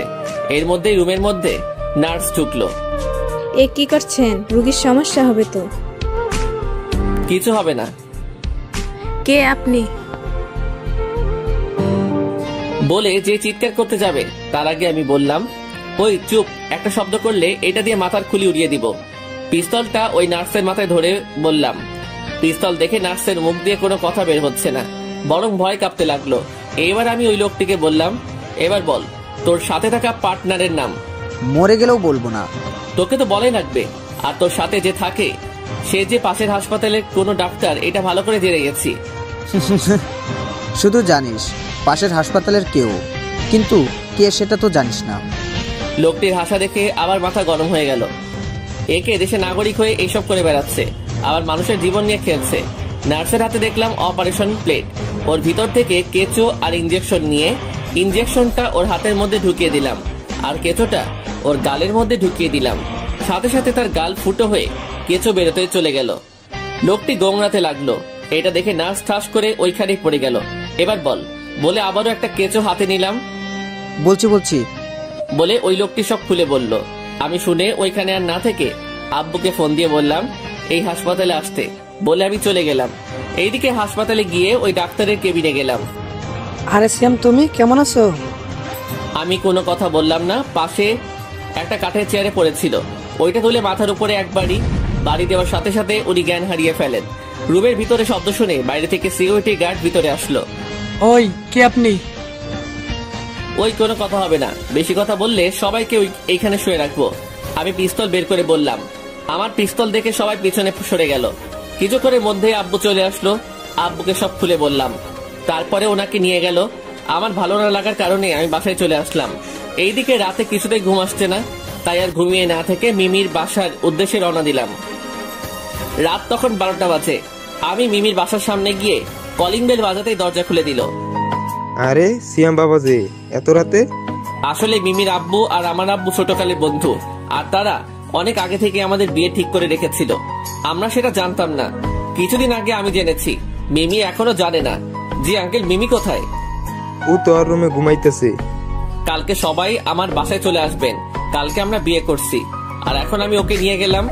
কিন্তু কোনো কিন্তু নয়।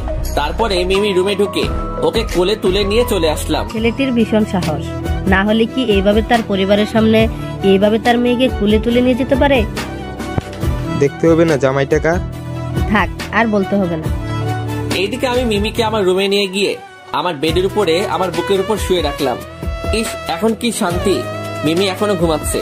আমিও মিমিকে জড়িয়ে ধরে ঘুমিয়ে পড়লাম। এইদিকে ভোর রাতে মিমি চোখ খুলে দেখে সে যেন কার বুকের উপর শুয়ে আছে। সে প্রথমে ভয় পেয়ে গেল। যেই চিৎকার দিতে যাবে তার আগেই আমার মুখ প্রথমে ভয় পেয়ে গেল। মিমির অবাকের চেয়ে বেশি খুশি হয়েছে, আর কিছু না বলে আমাকে জড়িয়ে ধরে আবারও শুয়ে পড়লো। তারপরে আর কি, দুই পরিবারের মতে আমাদের বিয়ে হয়ে গেল। কিন্তু সেই দিন রাতের কাহিনীটা মিমির কাছে অজানাই রয়ে গেল। তাতে আমার কি, আমি তো তাকেই বউ হিসেবে পেয়েছি, আমার একমাত্র সিনিয়র বউ, যে সবকিছু আমাকে শিখাবে। এই যে বর সাহেব, এত না হেসে সেই দিনের ঘটনা খুলে বলেন। সেটা তো বলা যাবে না। প্লিজ প্লিজ বলো না, খুব শুনতে ইচ্ছে করছে। সেটা না হয় পরবর্তীতে শুনবে। ঠিক আছে, তাহলে বলতে হবে না কিন্তু। প্রমিস। তাহলে আমাদের ভালোবাসাটা হলো সিনিয়র বউয়ের ভালোবাসা। আর আমাদের এই ফিল্মের ডায়লগটা কি বলো তো? কেন? সিনিয়ররা সব বুঝে। এই হাসাহাসি পরে, চলো চলো বাসরটা সেরে ফেলি। সেটা না হয় পরবর্তীর জন্যই রয়ে গেল।